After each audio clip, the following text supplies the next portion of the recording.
Who is your hitman?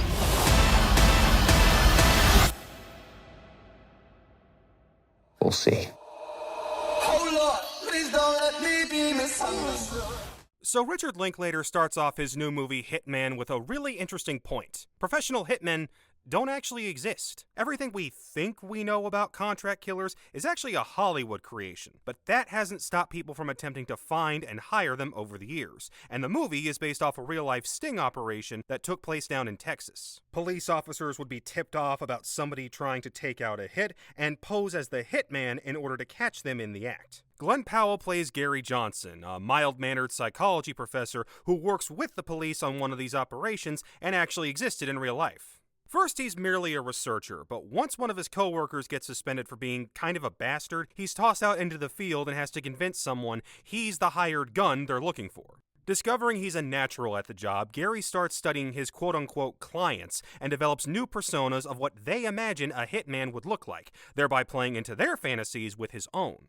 And it's here where we get our first real strength of the film. Powell absolutely knocks it out of the park. I know he's been working forever, and we've all been waiting for his stock to blow up to A-list status since Top Gun Maverick, but you immediately see why he signed on to co-write the screenplay and help produce. He's given free rein to run an acting triathlon here, playing half a dozen different alter egos in vignettes the length of an SNL skit, and there's not a weak one in the bunch. My favorite being a spot-on impression of Patrick Bateman, and a pair that would have fit right into a Coen Brothers film. But it's when Gary meets Ardria Arjona's Madison that things take a turn. He adopts the alter ego Ron, which is really just Powell turning up his looks and charisma to where they are in real life, and immediately finds a connection with her. He talks her out of trying to take out a hit on her abusive ex-husband, they start a seeming relationship, and Gary is suddenly trying to balance his love life with his new job without getting caught lying by either. Made all the more complicated when a particular character winds up dead. And because Linklater is at the helm, it's all mapped out with expertly sculpted dialogue where simple conversations keep you locked in for just shy of 2 hours. He even sprinkles in Gary giving college lectures on the concepts of identity, destiny,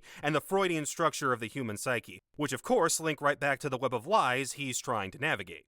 It'd be easy to slap this movie with a label like, they don't make them like this anymore. And in a sense, you'd be right. The screwball comedy genre of a nerdy guy's boring life getting flipped upside down by a sexy spark plug went out years ago. And for all the hand-wringing about Hollywood being sexless these days, the movie doesn't try to hide the obvious physical attraction Gary and Madison have. But the movie sheds the funny vignettes and veers deeper into noir territory in the third act, only to have the ending zig where the genre usually calls for it to zag. In that sense, the label should really be, they never made them like this. If you go back to noir's golden age, that ending would have been shot down faster than you can say Hays Code violation.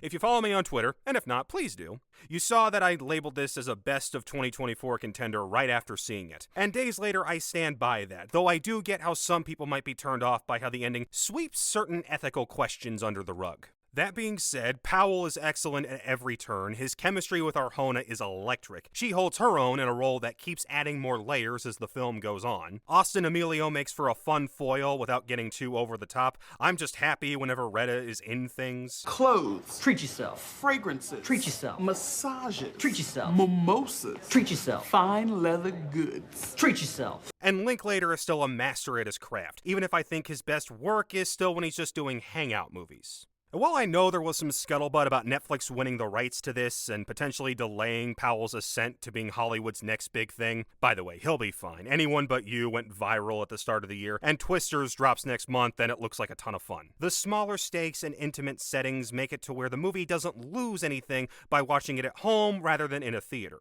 Whatever your preference, find a way to see this. Thanks for watching.